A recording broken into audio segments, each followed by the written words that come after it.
Hello there you guys, welcome to one of my videos. So, there's players at Manchester United that must work harder, or it could cost Ole Gunnar Solsjaer his job. Because to be honest with you, these players at Manchester United that are underperforming, now you've obviously got David De Gea. He hasn't done well so far this season. He's conceded 11 goals in his last 3 games. But I've said to you before, David De Gea has been inconsistent in the last couple of years, reflecting on the calamitous mistakes he's made. Possibly David De Gea could leave the football club next summer. Some Manchester United fans wanted him out this year, didn't they? But this is his 10th season at Manchester United. He has made around 400 appearances for the club in all competitions. Well, should I say over 400 appearances. 300 odd of those appearances have come in the Premier League. De Gea has won everything domestically at the football club, and he has won individual awards reflecting on his good run of performances over the years. We paid just over £18 million for De Gea from Atletico Madrid back in 2011. But when he does leave Manchester United, he will go back to Spain. David De Gea is the highest paid goalkeeper in the world and is the highest paid at the club, because last September he signed a new contract worth £375,000 a week. But De Gea shouldn't remain our number one goalkeeper. He's been our number one for several years. I think, Dean Henderson should be put as number one now, because in Dean Henderson's last 2 games, he has kept clean sheets. And I think now Dean Henderson has got that experience behind him. He did endure 2 successful loans with Sheffield United. We got Dean Henderson at the age of 14, so he has been part of the club for several years. Not so long ago, he signed a 6-year deal with Man United worth 120 grand a week. Wan-Bissaka, he's another player that's got to step up to the plate, and he's had a poor start to this season. Like I've said, he's lacking that attacking intent, is Wan-Bissaka, but in the vast majority of his games, his defensive contributions always been very, very good. I think we'll still obviously keep Wan-Bissaka, because for the vast majority of last season, he did very, very well. This is now his 2nd season at the club. We got him in a deal worth £50 million from Crystal Palace last summer. And obviously, he is our first choice right back. Victor Lindelof, now, he's another player that's inconsistent and he's had a poor start to this season. And he's got to improve. But Lindelof probably will find game time hard now anyway, because Solskjaer's confirmed he will be playing Eric Bailly regularly this season. And personally speaking, I think Eric Bailly is a better centre-half than Victor Lindelof. My only element of concern about Eric Bailly is that he is injury-prone, isn't there? Victor Lindelof, though, has enjoyed a good 3 years or so now at Manchester United. He's had some good games as a Man United player, but he's also had a lot of bad games. Don't forget, Lindelof was accountable for all of our 3 goals we conceded against Crystal Palace on the opening day. But yeah. Harry Maguire, now he's also another player that's got to step up to the plate. He's also had a poor start to this season. Maguire was accountable for 2 of Tottenham's goals at the weekend. I personally think that Harry Maguire is not good enough to captain the team. And I think, we should give the captaincy to probably Bruno Fernandes, because he's the one that's been showing fantastic leadership in the team. This is Harry Maguire's 2nd season at Manchester United. As it stands at the moment, he's the most expensive centre-half in the world. And he's our second most expensive signing. But I've got reservations about Maguire now. He definitely wasn't worth the £80 million that we paid for him. So we did overpay for Maguire. Luke Shaw, he hasn't had a great start to this season, has he? And he was lucky, not to be sent off in the game against Tottenham recently. Luke Shaw's obviously no longer now our first choice left back because we've just recently brought Alex Telles in. But I still think Luke Shaw will stay at the football club. My element of concern about Luke Shaw is that he is injury prone. Recently recovered from an ankle injury. Luke Shaw's enjoyed a good 6 years or so now at Manchester United. Got him from Southampton back in 2014 for £30 million.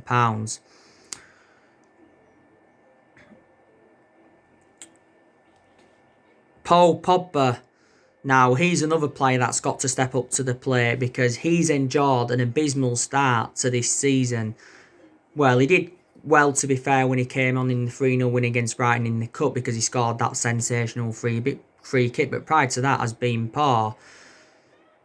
I think, Pogba will stay at Manchester United, obviously, for now. There could be still a possibility chance that he could leave in January or he could leave next summer.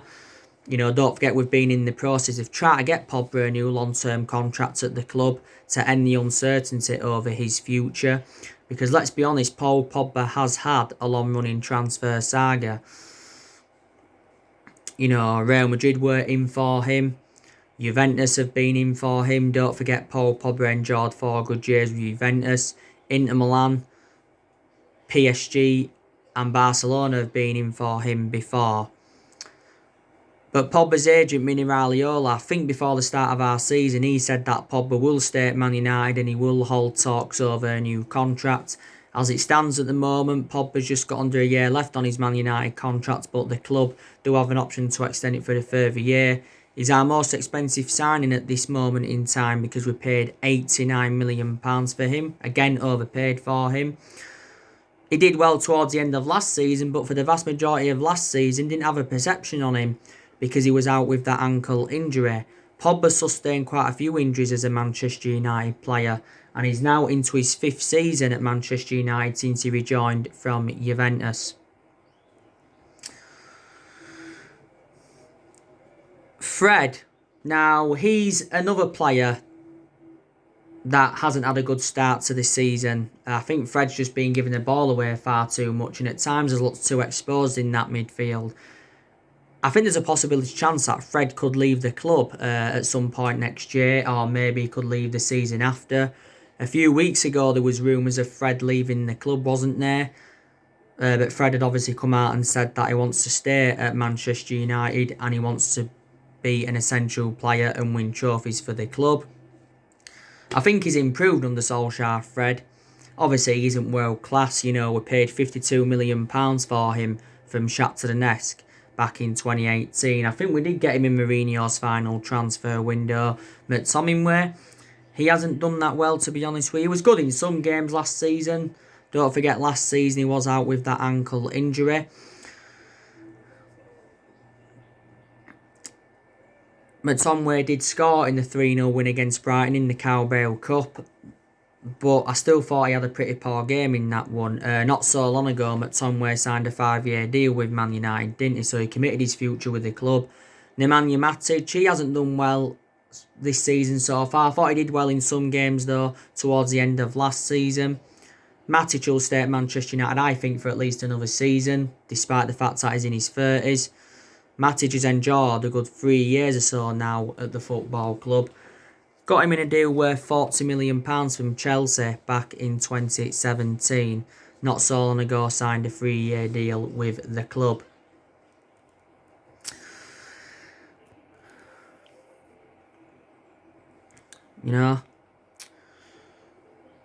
So, there's a lot of players at Manchester United, that have got to improve and they are underperforming. But, we've still got some good players in our team. And I think that, there's some players that have done well for Manchester United. Like I mentioned, I think Bruno Fernandes has done very, very well since he came in. Bruno Fernandes has been at Manchester United now almost a year because we got him in January from Sporting Lisbon. Last season, Bruno Fernandes won some Matt Busby Player of the Season. And I think he must have won Premier League Player of the Month around 3 times, reflecting on his good run of performances. Bruno Fernandes, I think, is at around 15-16 goals in all competitions for Man United since his arrival. Obviously, a lot of his goals have come from the penalty spot, so people have obviously been calling him Hernandez instead of Fernandez. You know? But he's the best signing we've probably made under Solsjaer. And probably one of the best signs we've made since Alex Ferguson's retirement, because he's made the difference in the team. Donny van der Beek, you know, he's a good player. He's been a good signing for Manchester United so far. I can't get my head round why Ole Gunnar Solskjaer's not yet started him in the league. You know, Donny van der Beek has not yet made his full Premier League debut for the club. Obviously, came on against Crystal Palace on the opening game, scored in his debut. I thought he did well in both games against Brighton, also did well in the Luton game. Donny van der Beek currently wears the number 34 shirt for Manchester United. We got him in a deal, was it worth £40 million? Signed a 5-year deal with the club with an option of a further year. So they're two good players for us. Rashford, I think he's a good player. He hasn't been bad so far this season, Rashford. Not so long ago, Rashford recovered from an ankle injury. He also had that back injury last season, did Rashford. And he was out for a couple of months. You know, Rashford's been at Manchester United now around 15 years. Because he's 22 now and he's been a United player since the age of 7. And he's been in our senior squad since 2016. And since then has become an integral part of our team. Obviously, we know now that Marcus Rashford plays on that left-hand side. Mason Greenwood. Now, I think he's also another good player for us. And he hasn't done bad so far this season for us. Don't forget, before we kicked off our season, we had a few issues with Mason Greenwood. Mason Greenwood has just recently been withdrawn from the England squad by Gareth Southgate. Solskjaer reacted to his Gareth Southgate's decision, and he's backed Gareth Southgate's decision, hasn't he? Mason Greenwood is currently our number 11. He's the 4th Manchester United player to wear the number 11 shirt. And Anthony Martial hasn't had a great start to this season, let's be honest, but he's still a very, very good player. You know, he was exceptional last season under Solskjaer, was Martial. He was also very, very good under the Louis van Gaal era. That was his debut season. Martial's our number 9. You know, he does play in that central position.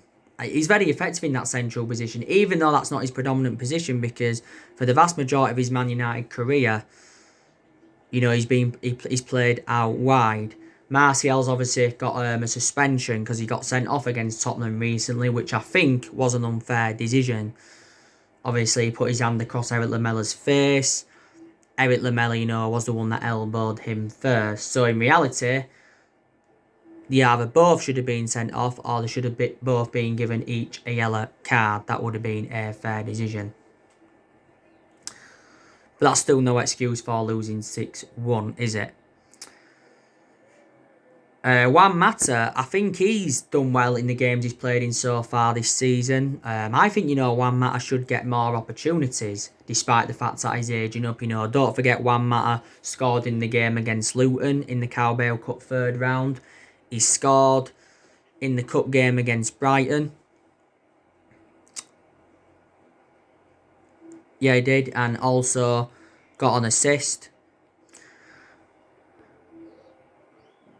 And Juan Mata, I think, has had a very, very good career at Manchester United. He's enjoyed a good 6 years or so now at the football club. By the way, that goal against Brighton was his 50th goal for Manchester United. We paid just under £40 million for Juan Mata from Chelsea back in 2014. We have obviously got him under the David Moyes era. You know? So yeah, that's the latest on that. Now, I'm going to give you a review on Manchester United's summer transfer window. So, obviously, we ended up signing 5 players in the summer transfer window. Obviously, you know, we got four of the players on deadline day, didn't we? You know, the transfer window is now shut. But yeah, you know, we brought Donny van der Beek in. We've brought Edison Cavani in. We got Edison Cavani on a free transfer. He's signed a 2-year contract with Manchester United. We are paying him £200,000 a week. That will make Edison Cavani one of the highest paid players at Manchester United. And we have given him the number 7 shirt. Some people, are not happy with Manchester United giving him the number 7. Edison Cavani did leave PSG earlier on this summer after he endured 7 seasons with them. And he scored 200 goals in 301 appearances for PSG in all competitions. Scored 50 goals in 116 internationals for Uruguay. And when PSG did get him, they paid around £55 million to him from Napoli back in 2013. But Edison Cavani, I think, will be the next Zlatan Ibrahimovic. But it will now provide more competition for Anthony Martial. And I think that Edison Cavani could be making his debut for the club against Newcastle after the international break, because obviously Martial won't be available, like I mentioned, with suspension. My only element of concern about Edison Cavani is that he's got a record of injuries. And obviously, he's like 33 now or something like that. We've also signed Alex Telles. My opinion, very, very good signing for Manchester United. Alex Telles has signed a 4-year contract with the football club with an option of a further year. I think didn't we pay around 13.6 million for him? And there's like 1.8 million in add-ons. Now, obviously, like I mentioned, Telles is going to be our first choice left back, and he's going to be making his debut for the club, I should presume, against Newcastle. But, I said, Manchester United needed a left back.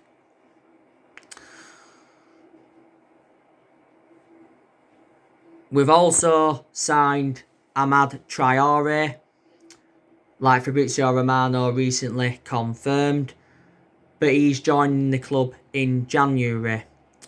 Now, I think we are getting him in a deal worth 37.2 million. We're paying 19 million up front with around 18.1 million in add-ons.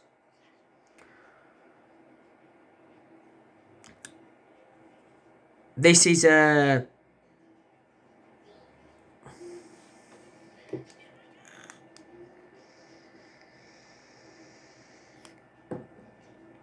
This is subject to passing a medical, personal terms, and subject to work permit.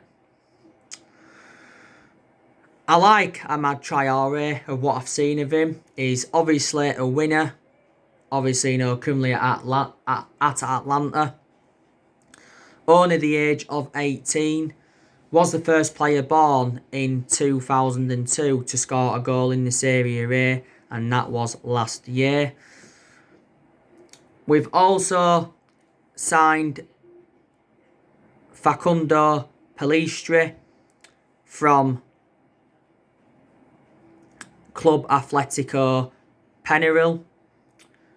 I think we've paid around, is it £10 million for him, or is it 10 million euros? He's signed a 5-year contract with Manchester United. And there's also an option of a further year. And by the way, he's going to get straight into the first team. And I think we've also signed another player as well. So we actually did our business on deadline day, didn't we? Throughout the course of the summer transfer window, we also let quite a few players go. We let Diego Dalot go out on loan to AC Milan. I would have preferred if we'd have got rid of Dalot permanently. We also let Andres Pereira go on a 1-season loan with Lazio. Chris Smalling, he's also left the football club. He's gone to Roma on a permanent deal. I think he's signed, is it a 3-year contract with Roma with an option of a further year. I think Roma have got him for like 15 million euros, which equates to around 13.6 million in pounds sterling. But I think the fee rises up to 18.1 million with add-ons included. Farewell to Smalling, because Smalling did endure around 9 or 10 years with Manchester United, made 323 appearances in all competitions. Don't forget, we loaned to Heath Tron out to Werder Bremen. Dylan Levitt went out on loan to Charlton. Sanchez, Inter Milan got him permanently. So it's good, that we have offloaded more players. But throughout the course of the summer transfer window, there was a lot of targets that Ole Gunnar Solsjaer missed out on. Obviously, we missed out on Jadon Sancho from Borussia Dortmund. We missed out on Federico Chiesa from Fiorentina. We missed out on Ousmane Dembele. Don't forget, we inquired about getting Ousmane Dembele on the board. We also missed out on Kalidou Koulibaly. We also missed out on Ben Chilwell. We also missed out on Ismail Assar. We also missed out on Jack Grealish because quite a few weeks ago, Jack Grealish signed a 5-year contract with Aston Villa. We also, back in January, missed out on Erling Haaland, obviously. And we missed out on Jude Bellingham.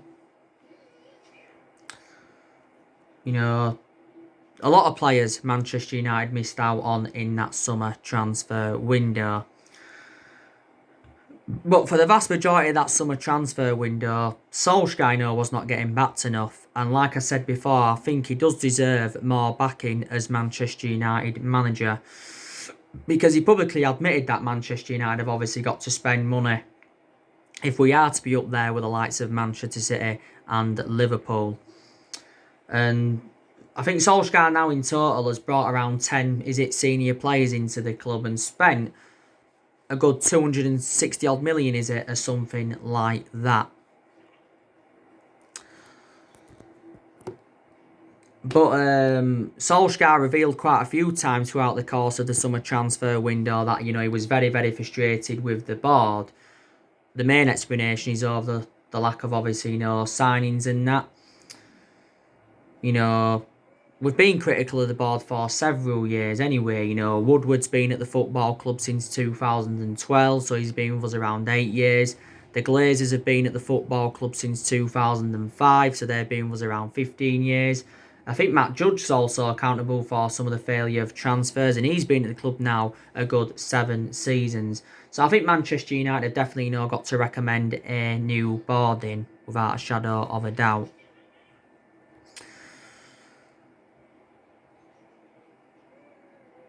Like I said, this season is Ole Gunnar Solskjaer's second full season at the football club. And we haven't had a good start to this season. We've already lost 2 of our opening 3 league games. Both of them defeats in the league have come at Old Trafford. That's the first time we've lost our 2 opening home games in the league in 34 years. And we are sitting 16th at the moment in the Premier League, and we've only registered 3 points from 3 league games. We lost our opening game against Crystal Palace by 3-1. That was our worst defeat on an opening day of a Premier League season since 1995. We've easily lost to Tottenham by 6-1. That's our heaviest defeat, I think, since the 6-1 loss to Manchester City back in 2011, which is a good 9 years or so ago now.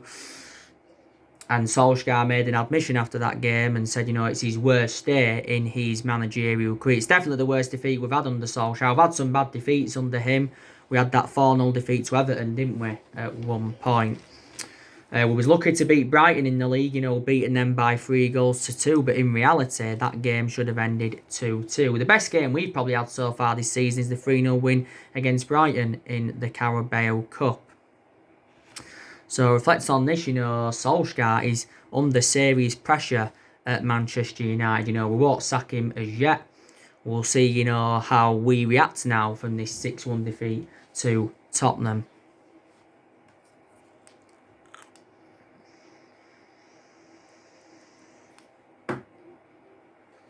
But I said to you, didn't I, before the start of the season what will represent a good season for Manchester United, and that's obviously, you know, finishing in the top four and winning a trophy. And I think now, reflecting on these signings we've made, obviously on deadline day, you know, Solsjaer must deliver silverware at Manchester United. You know, we have not yet won out in terms of silverware under the Solskjaer era, and we haven't won a trophy for over 3 years.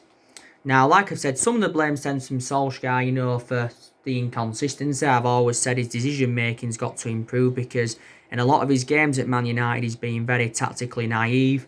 Solskjaer's won over 50 games as Manchester United manager. He's managed around 90 odd games, hasn't he?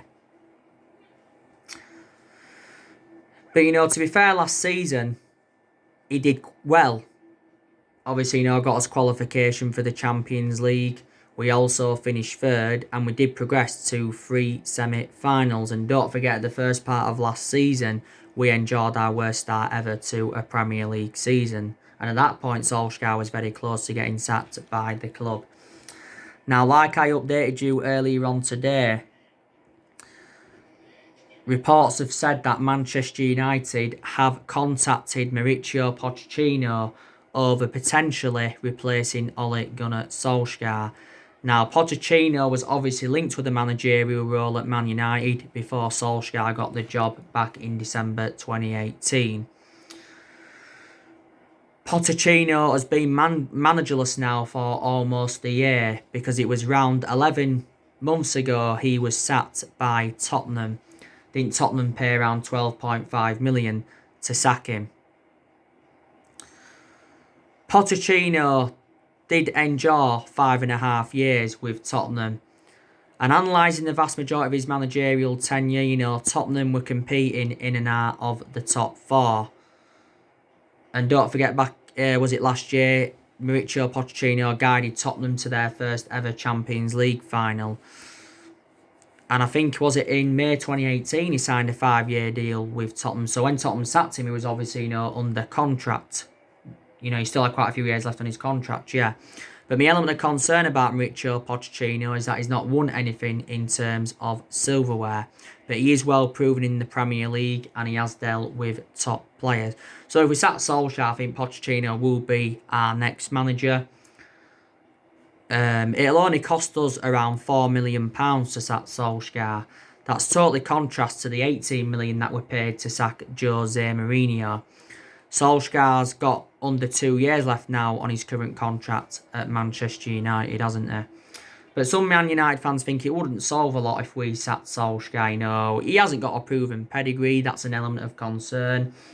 And I just probably think we've got to get a manager in with a proven pedigree, such as a Jurgen Klopp or a Pep Guardiola. You know, Solskjaer's gained managerial experience, reflecting now on he's been at Manchester United. You know, because he's been at Manchester United now, is it almost 2 years. But I can say some positives from his tenure. Like I've said before, we've made good signings under him. He's also got rid of a lot of the deadwood since he got recommended into Man United. Like I said, there's still a few players that need to leave. You know, we need to get rid of Rojo. We need to get rid of Jones. We need to get rid of Lingard, because there's been rumours of him leaving. Don't forget Sergio Romero. He's open to leaving the football club. And we could still offload these. I also like the way Solskjaer's promoted the youth, because the young players have been given their chances. And we've had some good periods under him. So they're the positives you can take. But if Manchester United did sack Solskjaer, he would be the 4th manager to be sacked since the Ferguson era. Because we sacked 3 managers since Alex Ferguson. That was obviously Moyes, Louis van Gaal and Jose Mourinho. So we haven't really got the structure to keep sacking managers.